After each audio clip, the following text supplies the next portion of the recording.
Pemirsa, tingginya harga cabai di pasaran yang kini di atas Rp100.000 per kilogram disebabkan kendala produksi sebagai dampak pengaruh musim hujan. Namun dalam kondisi ini, petani justru mendapatkan harga bagus meski tidak banyak yang mampu diproduksi.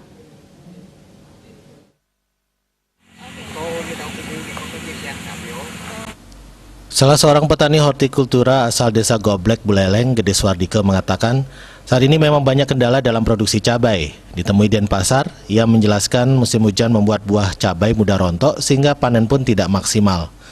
Selain itu, pohon cabai juga mengalami layu yang membuat sulit untuk memproduksi buah. Hal ini membuat produksi sangat rendah sehingga harga pun menjadi mahal.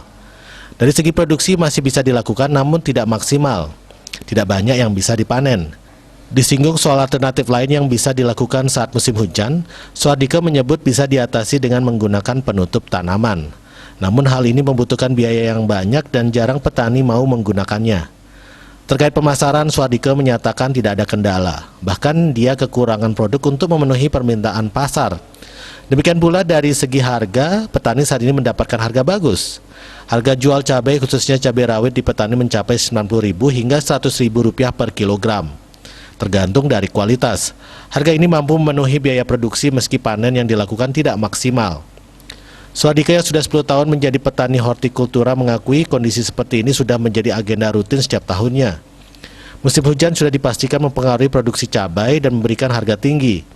Fluktuasi harga cabai sudah sering dialaminya, bahkan ia mengaku pernah merugi hingga Rp60 juta akibat anjloknya harga jual di pasaran. Widya Stuti, Bisnis Bali melaporkan.